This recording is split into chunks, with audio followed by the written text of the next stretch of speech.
राज्यपाल अभिभाषण पे प्लीज नो, ये तरीका ठीक नहीं है। No,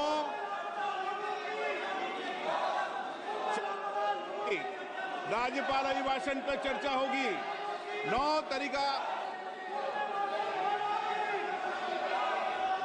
Honorable Speaker, I present the budget for 25-26.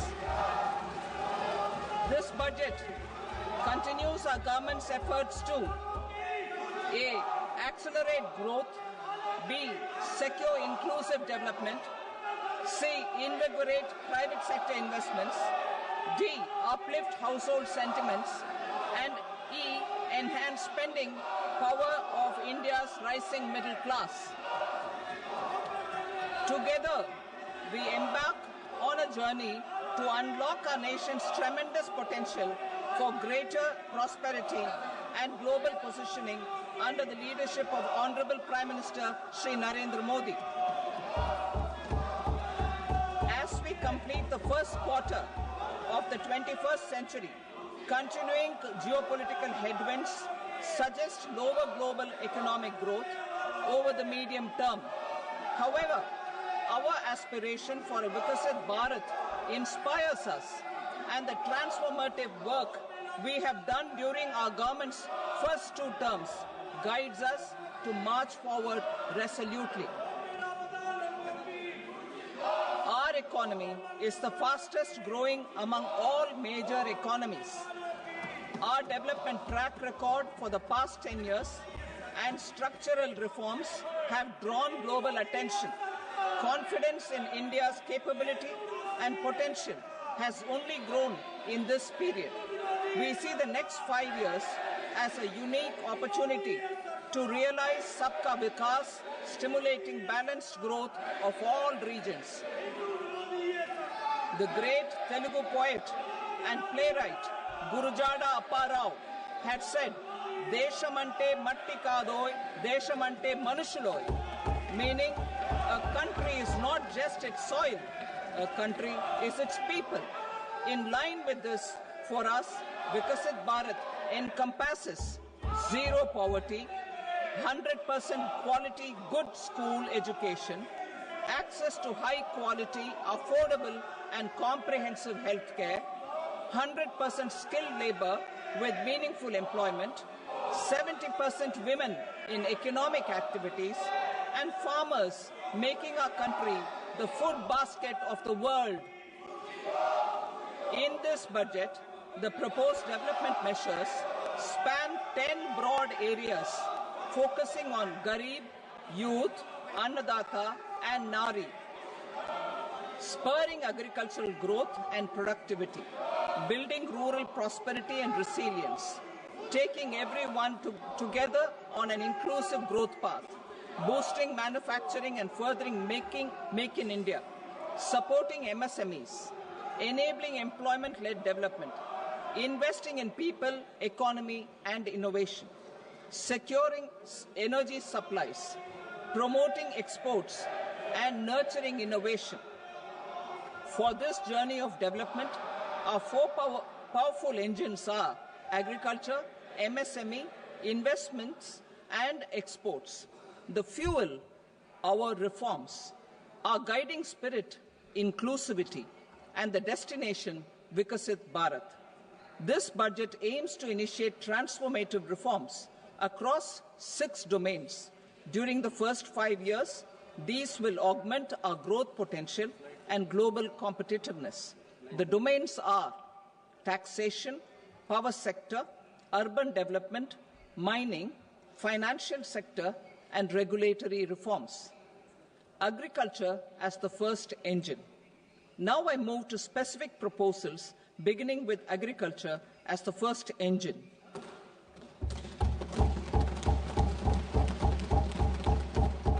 Prime Minister Dhan Dhanya Krishi Yojana, developing agri-districts program. Motivated by the success of the aspirational district program, our government will undertake a Prime Minister Dhan Dhanya Krishi Yojana in partnership with states. Through the convergence of existing schemes and specialized measures, the program will cover 100 districts with low productivity, moderate crop intensity, and below average credit parameters.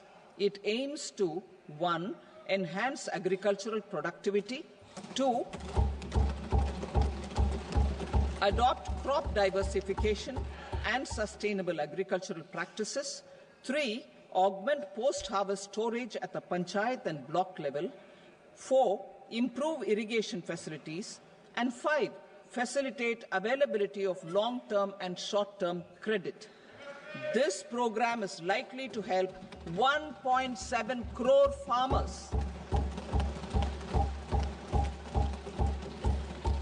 Building rural prosperity and resilience. A comprehensive multi-sectoral rural prosperity and resilience program will be launched in partnership with the states. This will address underemployment in agriculture through skilling, investment, technology, and invigorating the rural economy.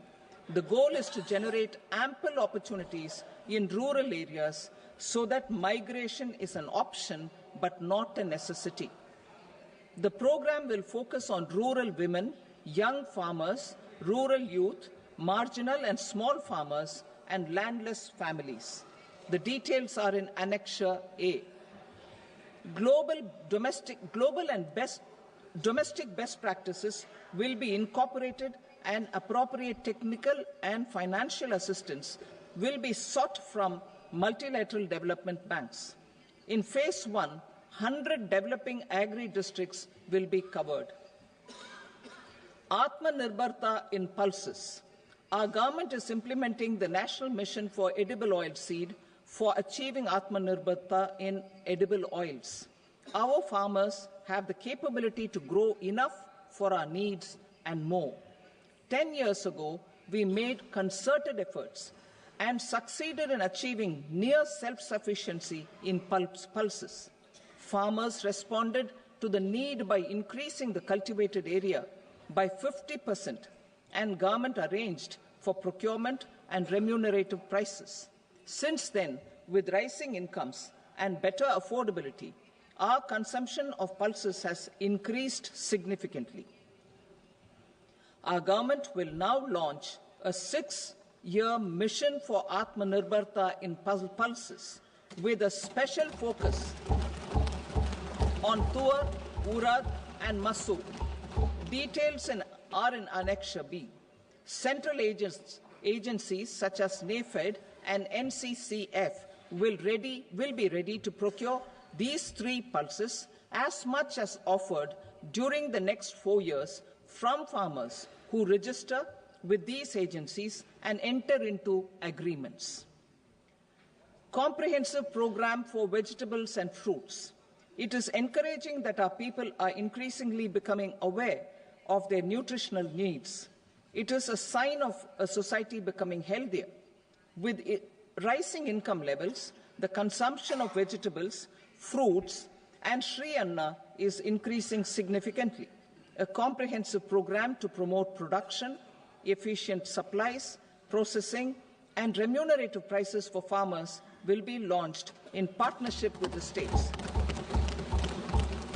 Appropriate institutional mechanisms for implementation and participation of farmer-producer organizations and cooperatives will be set up.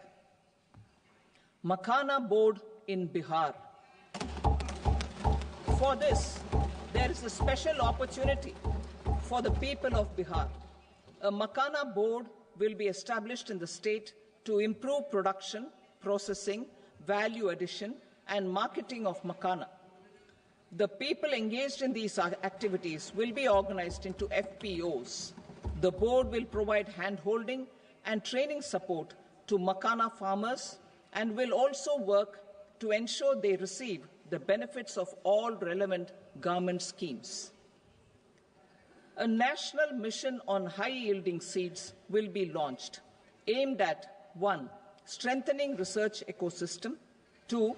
Targeted development and propagation of seeds with high yield, pest resistance, and climate resilience, and 3. Commercial availability of more than 100 seed varieties released since July 2024. India ranks second largest globally in fish production and aquaculture. Seafood exports are valued at 60,000 crore rupees. To unlock the untapped potential of the marine sector, our government will bring in an enabling framework for sustainable harnessing of fisheries from Indian exclusive economic zone and high seas, with a special focus on the Andaman and Nicobar and Lakshadweep Islands. For the benefit of lakhs of cotton growing farmers, I am pleased to announce a mission for cotton productivity. This 5-year mission will facilitate significant improvements in productivity and sustainability of cotton farming and promote extra long staple cotton varieties. The best of science and technology support will be provided to farmers. Aligned with our integrated 5F vision for the textile sector, this will help in increasing incomes of the farmers and ensure a steady supply of quality cotton for rejuvenating India's traditional textile sector. Kisan credit cards facilitate short-term loans for 7.7 crore farmers, fishermen, and dairy farmers. The loan limit under modified interest subvention scheme will be enhanced from 3 lakh rupees to 5 lakh rupees for loans taken through the KCC. For Atmanirbharta in urea production, our government had reopened 3 dormant urea plants in the eastern region. To further augment urea supply, a plant with annual capacity of 12.7 lakh metric tons will be set up at Namrup in Assam.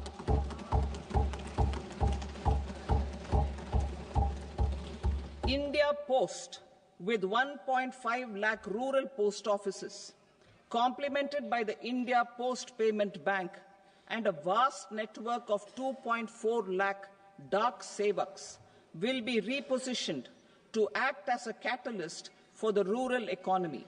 Details are at Annexure C.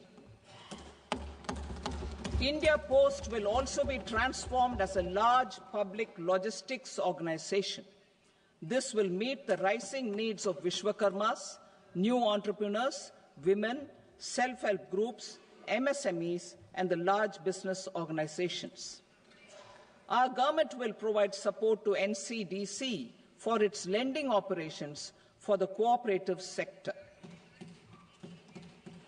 MSMEs as the second engine. Now I move to MSMEs as the second engine, which encompasses manufacturing and services with a focus on MSMEs numbering 5.7 crores. Currently, over 1 crore registered MSMEs, employing 7.5 crore people and generating 36% of our manufacturing, have come together to position India as a global manufacturing hub. With their quality products, these MSMEs are responsible for 45% of our exports. To help them achieve higher efficiencies of scale, technological upgradation, and better access to capital, the investment and turnover limits for classification of all MSMEs will be enhanced to 2.5 and 2 times respectively. This will give them the confidence to grow and generate employment for our youth. The details are given in Annexure D. To improve access to credit, the credit guarantee cover will be enhanced. First, for micro and small enterprises from 5 crore to 10 crore rupees, leading to additional credit of 1.5 lakh crores in the next 5 years.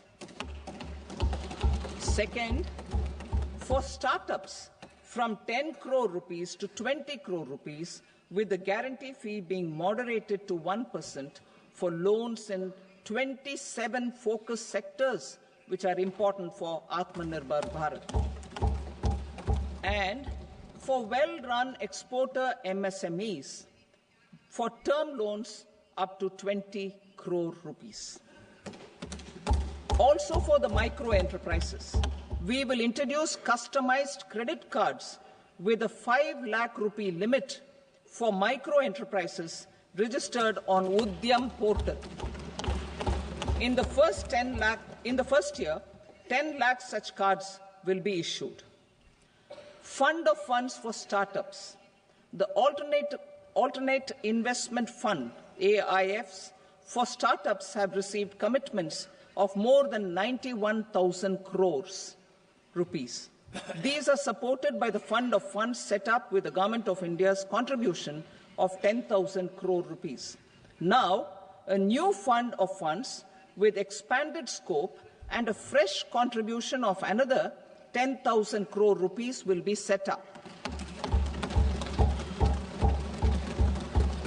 A new scheme will be launched for 5 lakh women, scheduled castes and scheduled tribes, first-time entrepreneurs.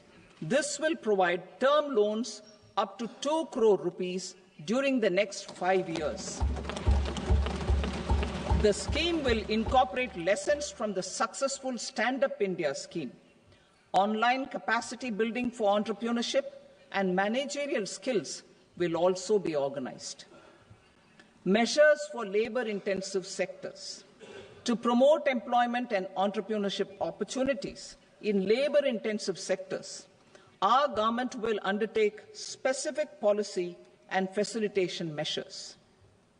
To enhance the productivity, quality, and competitiveness of India's footwear and leather sector, a focused product scheme will be implemented.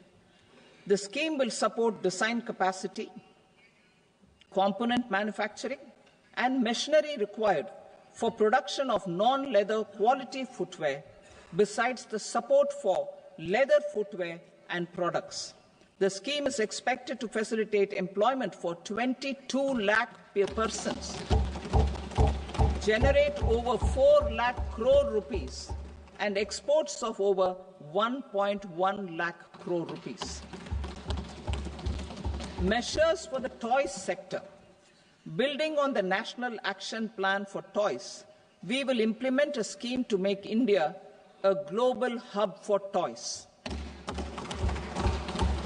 The scheme will focus on development of clusters, skills, and a manufacturing ecosystem that will create high-quality, unique, innovative, and sustainable toys that will represent the Made in India brand.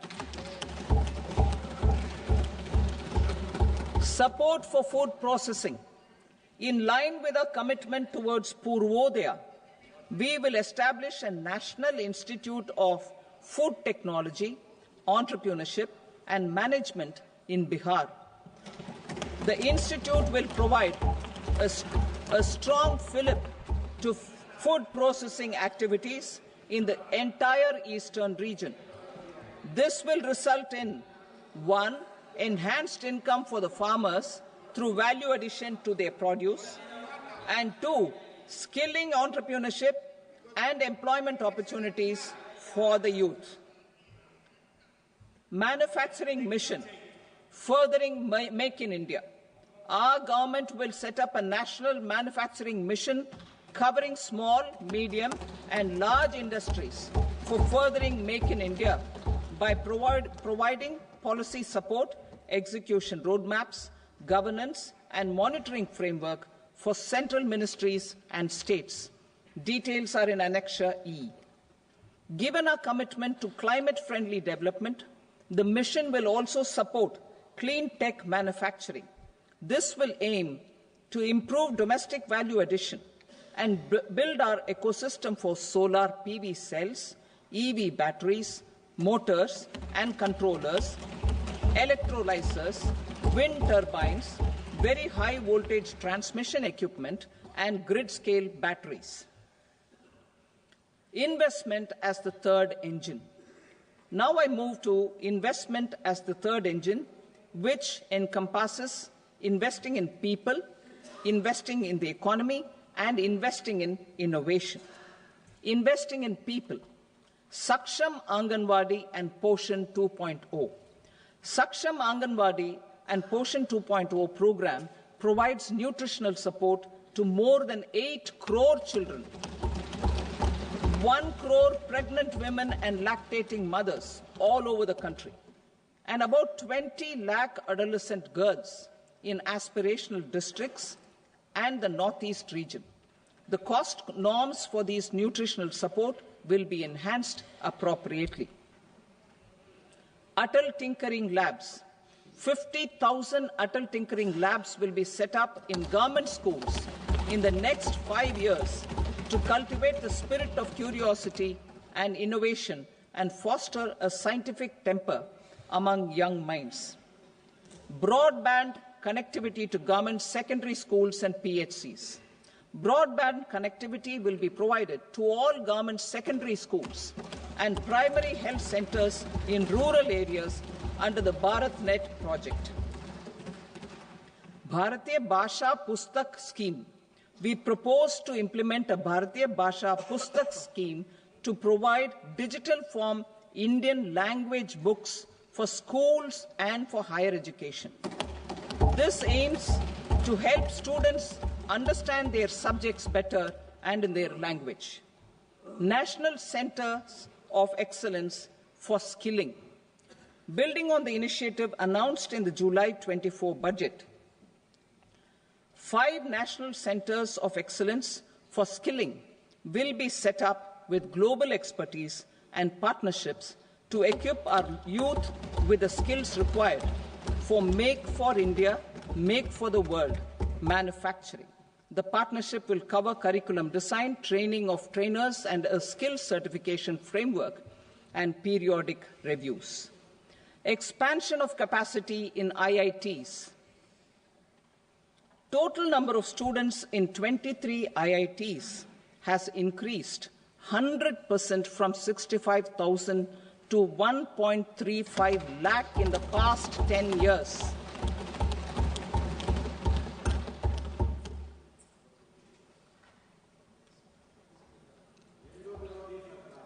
Additional infrastructure will be created in the 5 IITs started after 2014 to facilitate education for 6,500 more students. Hostel and other infrastructure capacity at IIT Patna will also be expanded.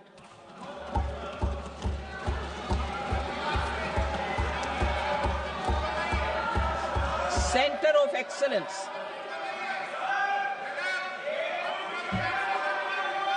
Center of Excellence in AI for Education.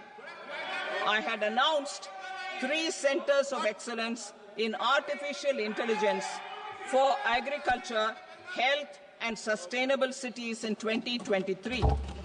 Now a center of excellence in artificial intelligence for education will be set up with a total outlay of 500 crores. Expansion of medical education.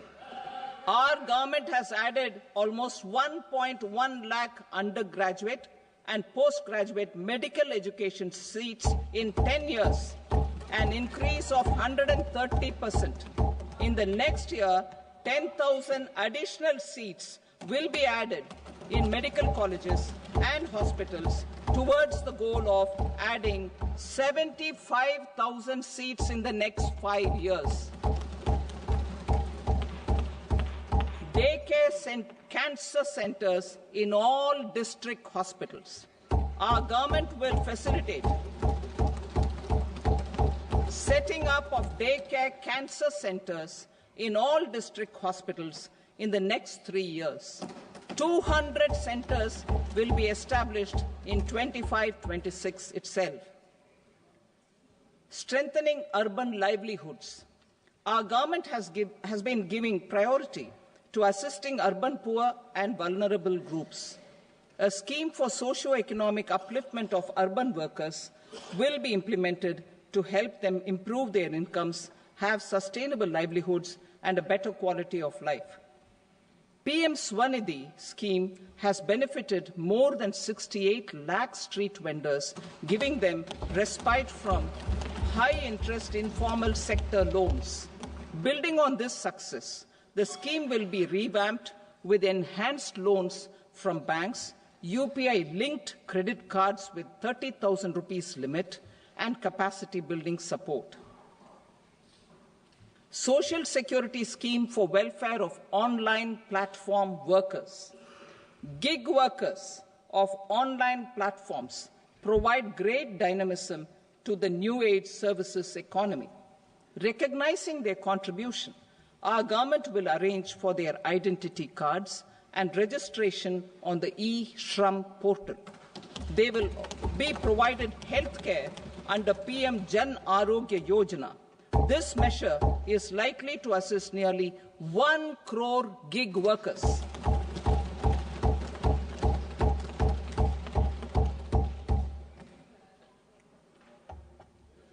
Investing in the economy. Public-private partnership in infrastructure. Each infrastructure-related ministry will come up with a 3-year pipeline of projects that can be implemented in PPP mode. States will also be encouraged to do so and can seek support from the India Infrastructure Project Development Fund, which is a scheme to prepare PPP proposals. Support to states for infrastructure.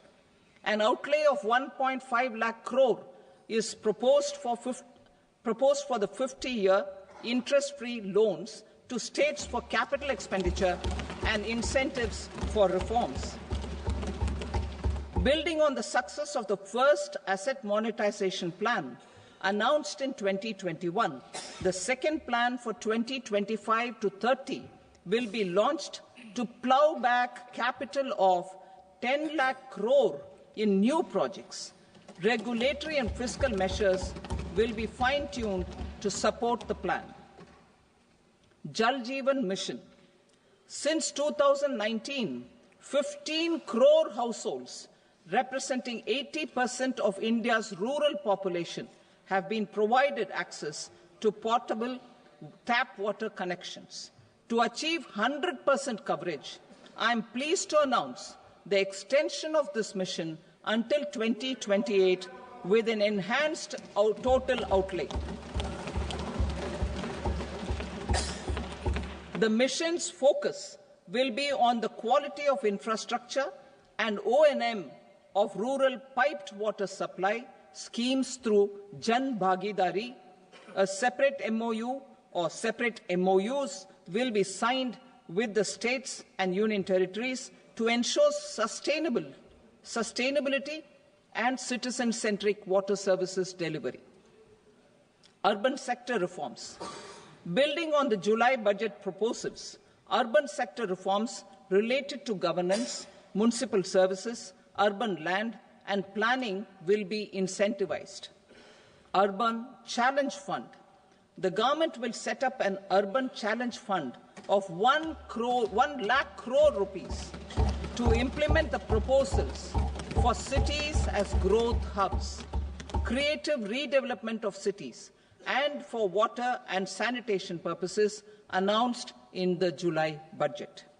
This fund will finance up to 25% of the cost of bankable projects, with a stipulation that at least 50% of the cost is funded from bonds, bank loans, and PPPs. An allocation of 10,000 crore is proposed in 2025-26. Power sector reforms. We will incentivize electricity distribution reforms and augmentation of intra-state transmission capacity by states. This will improve financial health and capacity of electricity companies. Additional borrowing of 0.5% of GSDP will be allowed to states contingent on these reforms. Nuclear energy mission for Vikasit Bharat. Development of at least 100 gigawatt of nuclear energy by 2047 is essential for our energy transition efforts. for an active partnership with the private sector towards this goal. Amendments to the Atomic Energy Act and the Civil Liability for Nuclear Damage Act will be taken up. A nuclear energy mission for research and development of small modular reactors with an outlay of 20,000 crore will be set up. At least 5 indigenously developed small modular reactors will be operationalized by 2033. Shipbuilding. The shipbuilding financial assistance policy will be revamped to address cost disadvantages. This will also include credit notes for shipbreaking in Indian yards to promote the circular economy. Large ships above a specified size will be included in the infrastructure harmonized master list. Shipbuilding clusters will be facilitated to increase the range, categories, and capacity of ships. This will include additional infrastructure, facilities, skilling, and technology to develop the entire ecosystem. Maritime Development Fund. For long-term financing for the maritime industry, a Maritime Development Fund with a corpus of 25,000 crore rupees will be set up. This will be for distributed support and promoting competition. This will have up to 49% contribution by the government, and the balance will be mobilized from ports and from private sector. UDAN regional connectivity schemes. UDAN has enabled 1.5 crore middle-class people to meet their aspirations for speedier travel. The scheme has connected 88 airports, and operationalized 619 routes. Inspired by that success, a modified UDAN scheme will be launched to enhance regional connectivity to 120 new destinations and carry 4 crore passengers in the next 10 years. 4 crore additional passengers in the next 10 years. The scheme will also support helipads and smaller airports in hilly, aspirational, and northeast regional districts. Greenfield airports will be facilitated in Bihar to meet the future needs of the state. These will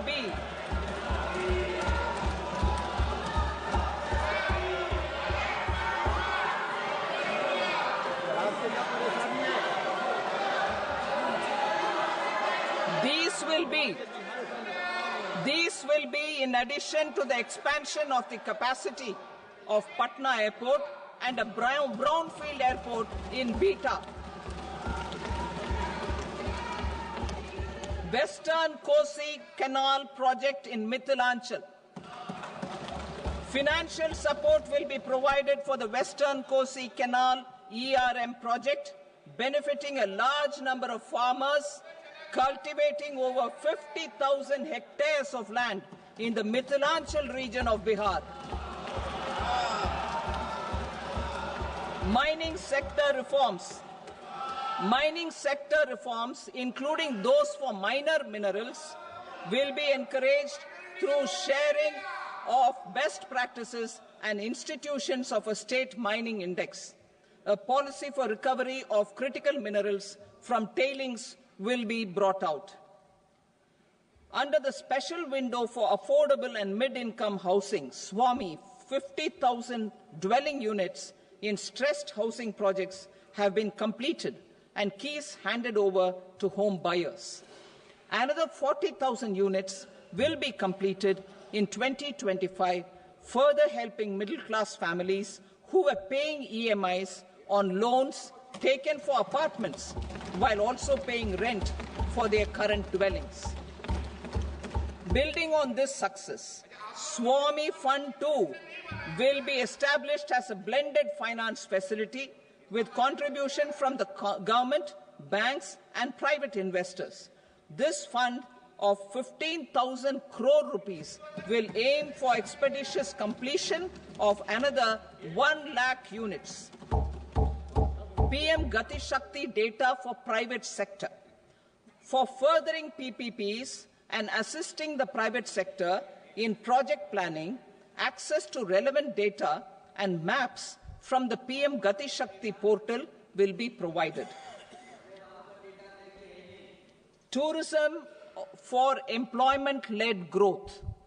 Top 50 tourist destination sites in the country will be developed in partnership with states through a challenge mode. Land for building key infrastructure will have to be provided by the states. Hotels in these destinations will be included in the infrastructure harmonized list. The following measures will be taken for facilitating employment-led growth: organizing intensive skill development programs for our youth, including in institutes of hospitality management, providing mudra loans for homestays, improving ease of travel and connectivity to tourist destinations, providing performance-linked incentives to states for effective destination management, including tourist amenities, cleanliness, and marketing efforts, and introducing streamlined e-visa facilities along with visa fee waivers for certain tourist groups. Continuing with the emphasis on places of spiritual and religious significance, in the July budget, there will be a special focus on destinations related to the life and times of Lord Buddha. Medical tourism and heal in India. Medical tourism and heal in India will be promoted in partnership with the private sector, along with capacity building and easier visa norms. Investing in innovation. To implement private sector-driven research, development, and innovation initiatives announced in the July budget, I am now allocating 20,000 crore rupees for this purpose. A deep tech fund of funds will also be explored to catalyze the next generation startups as a part of this initiative.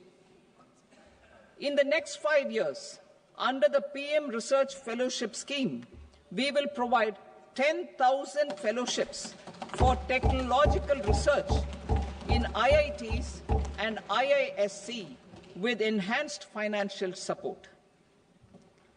The second gene bank with 10 lakh germplasm lines will be set up for future food and nutritional security. This will provide conservation support to both public and private sectors for genetic resources. We will start a national geospatial mission to develop foundational geospatial infrastructure and data. Using PM Gati Shakti, this mission will facilitate modernization of land records, urban planning, and design of infrastructure projects. A Gyan Bharatam mission for survey, documentation, and conservation of our manuscript heritage with academic institutions, museums, libraries, and private collectors will be undertaken to cover more than 1 crore manuscripts. We will set up a national digital repository of Indian knowledge systems for knowledge sharing. Now I move to exports as the fourth engine. We will set up an export promotion mission with sectoral and ministerial targets driven jointly by the Ministries of Commerce, MSME, and Finance. It will facilitate easy access to export credit, cross-border factoring support, support to MSMEs to tackle non-tariff measures in overseas markets.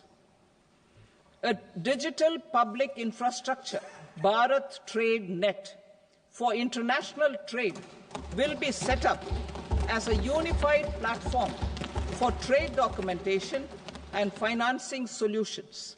This will complement the Unified Logistics Interface Platform. The BTN will be aligned with international practices. Support will be provided to develop domestic manufacturing capacities for our economy's integration with global supply chains. Sectors will be identified based on objective criteria. Facilitation groups with participation of senior officers and industry representatives will be formed for select products and supply chains. Through this, there are huge opportunities related to Industry 4.0, which needs high skills and talent. Our youth have both. Our government will support the domestic electronic equipment industry to leverage this opportunity for the benefit of our youth. A national framework will be formulated as guidance to states for promoting global capability centers in emerging Tier 2 cities. This will suggest measures for enhancing availability of talent and infrastructure, building bylaw reforms, and mechanisms for collaboration with industry. Our government will facilitate upgradation of infrastructure and warehousing for air cargo, including high-value perishable horticultural produce. Cargo screening and customs protocol will be streamlined and made user-friendly. Reforms as the fuel. Over the past 10 years, our government has implemented several reforms for convenience of taxpayers, such as faceless assessment, 2, taxpayer charter, 3, faster returns, 4, almost 99% returns being on self-assessment, and 5, Vivad Se Vishwas scheme.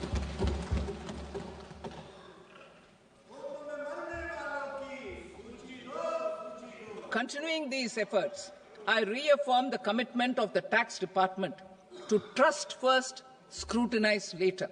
I also propose to introduce the new income tax bill next week. I will detail the indirect tax reforms and changes in direct taxes in Part B. Financial sector reforms. The FDI limit for the insurance sector will be raised from 74 to 100%. This enhanced limit will be available for those companies which invest the entire premium in India. The current guardrails and conditionalities associated with foreign investment will be reviewed and simplified. The services of India Post Payment Bank will be deepened and expanded in rural areas. NABFID will set up a partial credit enhancement facility for corporate bonds for infrastructure. Public sector banks will develop Grameen Credit Score Framework to serve the credit needs of SHG members and people in rural areas. A forum for regulatory coordination and development of pension products will be set up. To implement the earlier announcement on simplifying the KYC processes, the revamped Central KYC Registry will be rolled out in 2025. We will also implement a streamlined system for periodic updating. Requirements and procedures for speedy approval of company mergers will be rationalized. The scope for fast-track mergers will also be widened and the process made simpler. As proposed in the interim budget, we signed bilateral investment treaties with 2 countries in 2024 to encourage sustained foreign investment, and in the spirit of First Develop India, the current model BIT will be revamped and made more investor-friendly.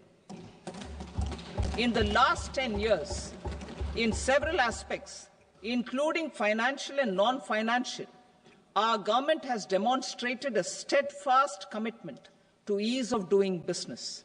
We are determined to ensure that our regulations must keep up with technological innovations and global policy developments. A light-touch regulatory framework based on principles and trust will unleash productivity and employment. Through this framework, we will update regulations that were made under old laws. To develop this modern, flexible, people-friendly, and trust-based regulatory framework appropriate for the 21st century, I propose 4 specific measures. A high-level committee for regulatory reforms will be set up for a review of all non-financial sector regulations, certifications, licenses, and permissions. The committee will be expected to make recommendations within a year. The objective is to strengthen trust-based economic governance and take transformational measures to enhance ease of doing business, especially in matters of inspection and compliances. States will be encouraged to join in this endeavor. An investment friendliness index of states will be launched in 2025 to further the spirit of competitive, cooperative federalism. Under the Financial Stability and Development Council, a mechanism will be set up to evaluate impact of the current financial regulations and subsidiary instructions. It will also formulate a framework to enhance their responsiveness and development of the financial sector. In the Jan Vishwas Act 2023, more than 180 legal provisions were decriminalized. Our government will now bring up the Jan Vishwas Bill 2.0 to decriminalize more than 100 provisions in various laws. I now move to fiscal policy. In the July budget, I had committed to staying the course for fiscal consolidation. Our endeavour will be to keep the fiscal deficit each year such that central government debt remains on a declining path as a percentage of the GDP. The roadmap for the next 6 years has been detailed in the FRBM statement. Revised estimates for 2024-25. The revised estimate of the total receipts other than borrowings is 31.47 lakh crore rupees, of which the net tax receipts are 25.57 lakh crore rupees. The revised estimate of the total expenditure is 47.16 lakh crore rupees, of which the capital expenditure is about 10.18 lakh crore rupees. The revised estimate of the fiscal deficit is 4.8% of the GDP. Budget estimates for 25-26. Coming to 25-26, the total receipts other than borrowings and total expenditure are estimated at 34.96 lakh crore rupees and 50.65 lakh crore rupees respectively. The net tax receipts are estimated at 28.37 lakh crore rupees. The fiscal deficit is estimated to be 4.4% of GDP. To finance the fiscal deficit, the net market borrowings from dated securities are estimated at 11.54 lakh crore. The balance financing is expected to come from small savings and other sources. The gross market borrowings are estimated at 14.82 lakh crore rupees. I will now move to Part B. Indirect taxes. My proposals relating to customs aim to rationalize tariff structure and address duty inversion. These will also support domestic manufacturing and value addition, promote exports, facilitate trade, and provide relief to common people. Rationalization of customs tariff structure for industrial goods. As a part of comprehensive review of customs rate structure announced in July 2024 budget, I propose to 1. remove 7 tariff rates. This is over and above the 7 tariff rates removed in 23-24 budget. After this, there will be only 8 remaining tariff rates, including 0 rate. 2. Apply appropriate cess to broadly maintain effective duty incidence, except on a few items where such incidence will reduce marginally. 3. Levy not more than 1 cess or surcharge. Therefore, I propose to exempt social welfare surcharge on 82 tariff lines that are subject to a cess. I shall now take up sector-specific proposals. To provide relief to patients, particularly those suffering from cancer, rare diseases, and other severe chronic diseases, I propose to add 36 life-saving drugs and medicines to the list of medicines fully exempted from basic custom duty.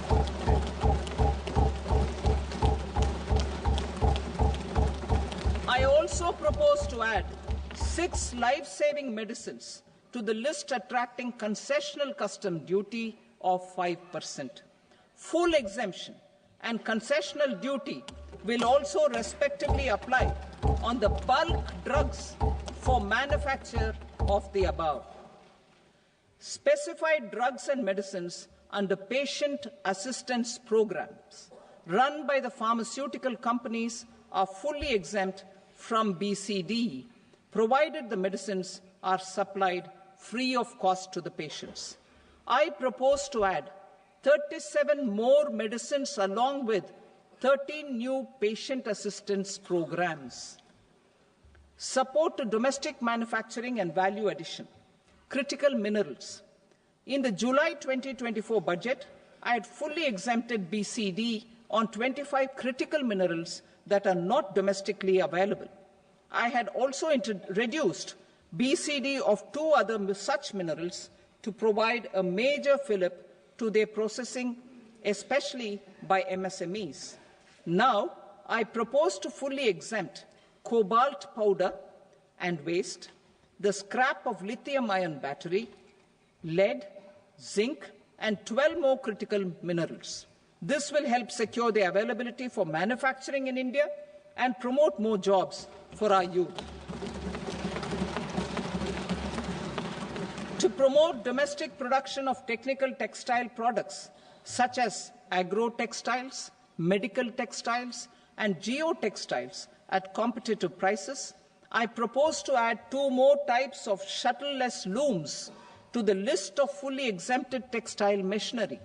I also propose to revise the BCD rate on knitted fabrics covered by 9 tariff lines from 10 or 20 to 20% or 115 rupees per kg, whichever is higher. Electronic goods. In line with our Make in India policy and to rectify inverted duty structure, I propose to increase the BCD on interactive flat panel display from 10% to 20% and reduce the BCD to 5% on open cell and other components.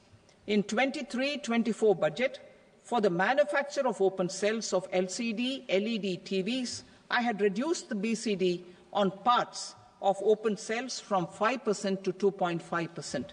To further boost the manufacture of such open cells, the BCD on these parts will now stand exempted. Lithium-ion battery. To the list of exempted capital goods, I propose to add 35 additional capital goods for EV battery manufacturing and 28 additional capital goods for mobile phone battery manufacturing. This will boost domestic manufacture of lithium-ion batteries, both for mobile phones and for electric vehicles. Shipping sector. Considering that shipbuilding has a long gestation period, I propose to continue the exemption of BCD on raw materials, components, consumables, or parts for the manufacture of ships for another 10 years.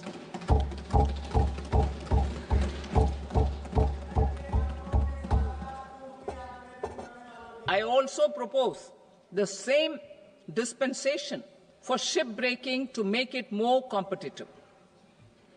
Telecommunication. To prevent classification disputes, I propose to reduce the BCD from 20% to 10% on carrier-grade Ethernet switches to make it at par with non-carrier-grade Ethernet switches. Export promotion. To facilitate exports of handicrafts, I propose to extend the time period for export from 6 months to 1 year, further extendable by another 3 months if required. I also propose to add 9 items to the list of duty-free inputs. Leather sector. I propose to fully exempt BCD on wet blue leather to facilitate imports for domestic value addition and employment. I also propose to exempt crust leather from 20% export duty to facilitate exports by small tanners. Marine products.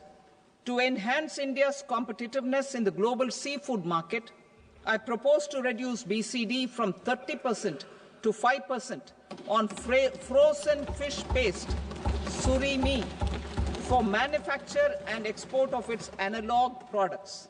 I also propose to reduce BCD from 15% to 5% on fish hydrolysates for manufacture of fish and shrimp feed.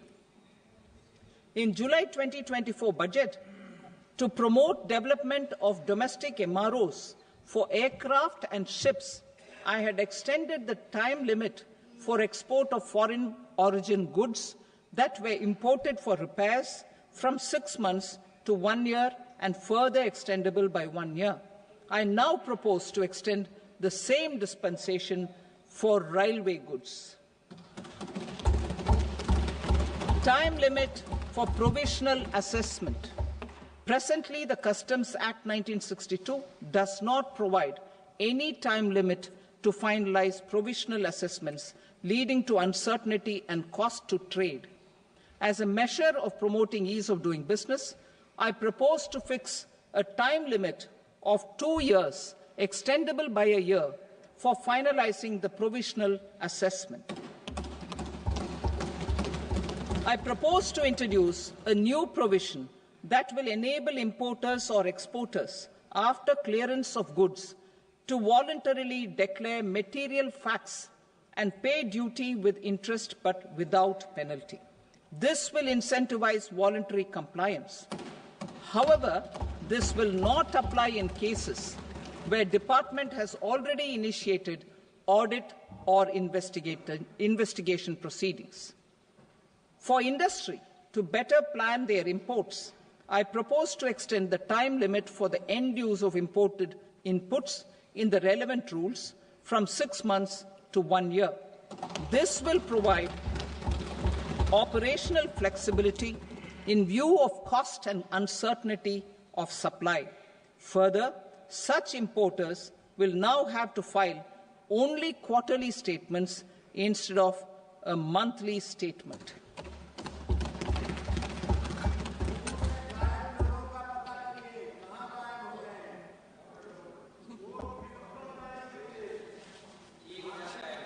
I now come to my direct tax proposals.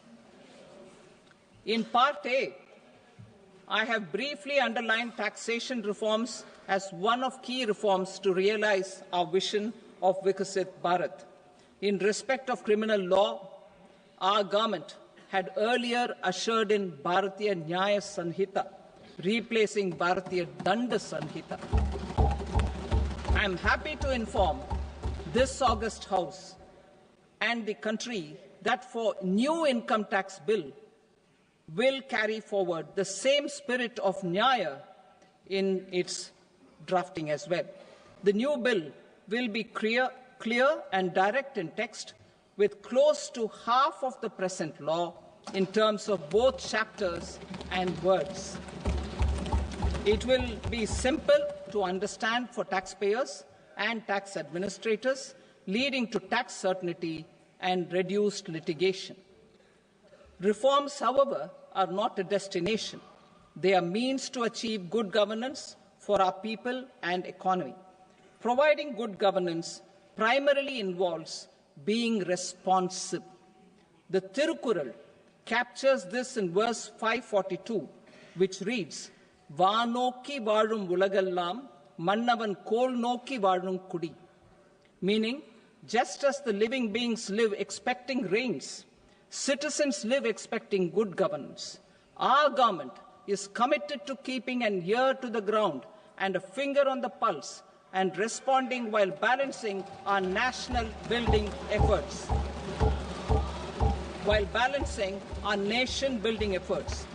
The following measures will detail just how our government will, under the guidance of PM Modi, has taken steps to understand and address. I repeat that sentence, sir. The following measures will detail just how our government, under the guidance of PM Modi, has taken steps to understand and address the needs voiced by our citizens. My tax proposals are guided by this spirit. The objectives of my proposals are as follows. Personal income tax reforms with special focus on middle class. Rationalization of TDS and TCS for easing difficulties. Encouraging voluntary compliance. Reducing compliance burden. Ease of doing business, employment and investment. I will come to my proposal on personal income tax towards the end. TDS and TCS, rationalization for easing difficulties. I propose to rationalize tax deduction at source, TDS, by reducing the number of rates and thresholds above which TDS is deducted. Further, threshold amounts for tax deduction will be increased for better clarity and uniformity. The limit for tax deduction on interest for senior citizens is being doubled from the present 50,000 rupees to 1 lakh rupees. Similarly, the annual limit of 2.40 lakh rupees for TDS on rent is being increased to 6 lakh rupees. This will reduce the number of transactions liable to TDS, thus benefiting small taxpayers receiving small payments. The threshold to collect tax at source, the TCS, on remittances under RBI's liberalized remittance scheme, the LRS, is proposed to be increased from 7 lakh to 10 lakhs. I also propose to remove TCS on remittances for education purposes, where such remittances is out of a loan taken from a specified financial institution. Both TDS and TCS are being applied on any transaction related to sale of goods. To prevent such compliance difficulties, I propose to omit the TCS. I also propose that the provisions of the higher TDS deduction will now apply only in non-PAN cases. In July 2024, the delay for payment of TDS up to the due date of filing statement was decriminalized. I propose to provide the same relaxation to TCS provisions as well. The government under the leadership of Prime Minister Modi believes in Sabka Saath, Sabka Vikas, Sabka Vishwas and Sabka Prayas. In line with this, we brought in updated return facility in 2022 for voluntary compliance by taxpayers who had omitted to report their correct income. Our trust in taxpayers was proved right. Nearly 90 lakh taxpayers voluntarily updated their incomes by paying additional tax. Taking this trust further, I now propose to extend the time limit to file updated returns for any assessment year from the current limit of 2 years to 4 years. I propose to reduce the compliance burden for small charitable trusts and institutions by increasing their period of registration from 5 years to 10 years. It is also proposed that disproportionate consequences do not arise for minor defaults such as incomplete applications filed by charitable entities. Presently, taxpayers can claim the annual value of self-occupied properties as nil only on the fulfillment of certain conditions. Considering the difficulties faced by taxpayers, it is proposed to allow the benefit of 2 such self-occupied properties without any condition. To streamline the process of transfer pricing and to provide an alternative to yearly examination, I propose to introduce a scheme for determining arm's length price of international transaction for a block period of 3 years. This will be in line with global best practices. With a view to reduce litigation and provide certainty in international taxation, the scope of safe harbor rules is being expanded. A number of senior and very senior citizens have very old national savings schemes accounts. As interest is no longer payable on such accounts, I propose to exempt withdrawals made from NSS by individuals on or after 29th August 2024. I am also proposing to allow similar treatment to NPS Vatsalya accounts as is available to normal NPS accounts subject to overall limits. In my speech in July 2024, I had promised that all processes, including giving effect to appellate orders, shall be digitalized and made paperless over the next 2 years. So I'm happy to announce that digitalization is being made operational now. In July 2024, we brought in the Vivad Se Vishwas scheme to resolve income tax disputes pending in appeal. The scheme has received a great response, with nearly 33,000 taxpayers having availed of the scheme to settle their disputes. I have a few proposals to promote investment and employment. It is proposed to provide a presumptive taxation regime for non-residents who provide services to a resident company that is establishing or operating an electronics manufacturing facility. I further propose to introduce a safe harbor for tax certainty for non-residents who store components for supply to specified electronics manufacturing units. Presently, the tonnage tax scheme is available only to sea-going ships. The benefits of existing tonnage tax scheme are proposed to be extended to inland vessels registered under the Indian Vessels Act 2021 to promote inland water transport in the country. Extension for incorporation of startups. We continue to support the Indian startup ecosystem. I propose to extend the period of incorporation by 5 years to allow the benefit available to startups which are incorporated before 1/4/2030. In order to attract and promote additional activities in the IFSC, I am inter alia proposing specific benefits to ship leasing units, insurance offices, and treasury centers of global companies which are set up in IFSC. Further, to claim benefits, the cut-off date for commencement in IFSC has also been extended by 5 years to 31/3/2030. Category 1 and Category 2 AIFs are undertaking investments in infrastructure and other such sectors. I propose to provide certainty of taxation to these entities on the gains from securities, to promote funding from sovereign wealth funds and pension funds to the infrastructure sector.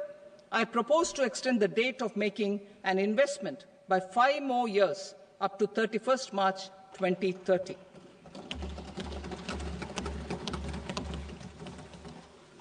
Personal income tax reforms with special focus on middle class. Democracy, demography, and demand are the key support pillars in our journey towards Vikasit Bharat. The middle class provides strength for India's growth. This government, under the leadership of Prime Minister Modi, has always believed in the admirable energy and ability of the middle class in nation building. In recognition of their contribution,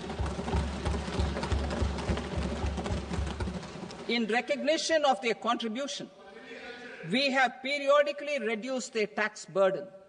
Right after 2014, the nil tax slab was raised to 2.5 lakhs of rupees, which was further raised to 5 lakh rupees in 2019 and to 7 lakh rupees in 2023. This is reflective of our government's trust on the middle class taxpayers. I am now happy to announce that there will be no income tax payable up to income of 12 lakh rupees.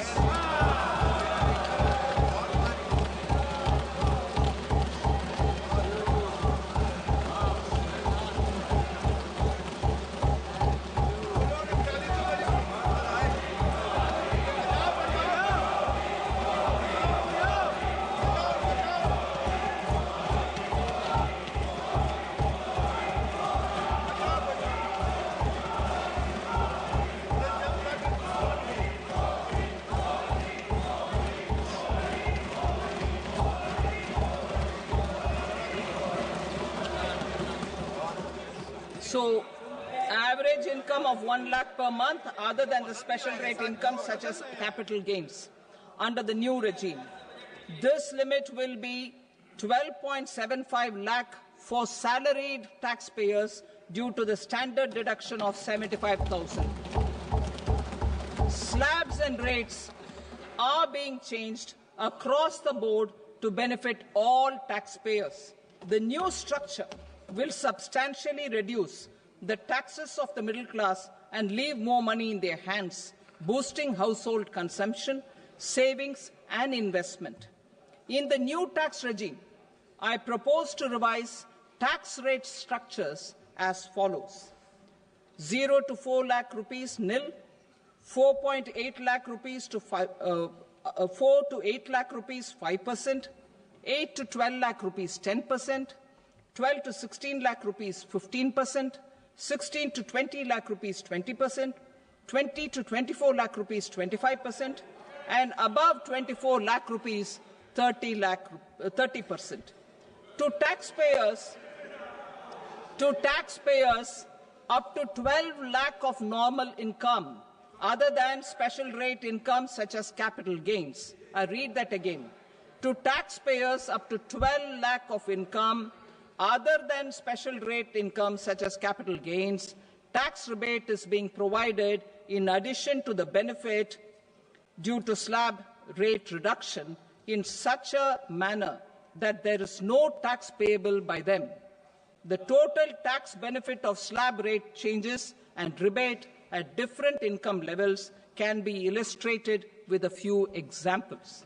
A taxpayer in the new regime with an income of 12 lakh rupees will get a benefit of 80,000 rupees in tax, which is 100% of tax payable as per the existing rates. A person having income of 18 lakh rupees will get a benefit of 70,000 rupees in tax, that is 30% of tax payable as per existing rates. A person with an income of 25 lakh gets a benefit of 1,10,000 rupees, that is 25% of his tax payable as per existing rates. Details of my tax proposals are given in the annexure. As a result of these proposals, Honorable Speaker, sir, revenue of about 1 lakh crore in direct taxes and 2,600 crores in indirect taxes will be foregone. Mr. Speaker, sir, with this, I commend the budget to this august House.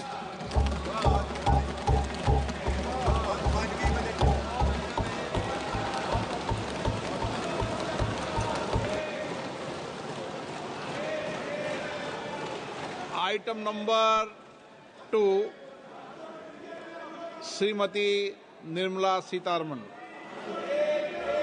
Sir, with your permission, I rise to lay on the table the following statements under Section 3(1) of the Fiscal Responsibility and Budget Management Act 2003.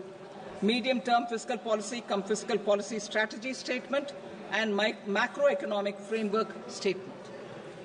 Item number 3, Srimati Nirmala Sitharaman.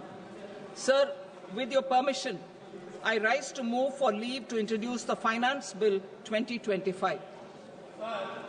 प्रश्न ये है कि विधेयक को पुनर्स्थापित करने की अनुमति प्रदान की जाए। जो सदस्य इसके पक्ष में हाँ कहें, जो सदस्य विरोध में ना कहें। मेरे विचार में निर्णय हाँ वालों के पक्ष में हुआ। हाँ वालों के पक्ष में अनुमति प्रदान की जाती है। माननीय मंत्री जी, अब विधेयक को पुनर्स्थापित करें। Sir, I introduce the bill. Thank you. सभा की कार्रवाई सोमवार दिनांक 3 फरवरी 2025 को प्राप्त 11 बजे तक के लिए स्थगित की जाती है।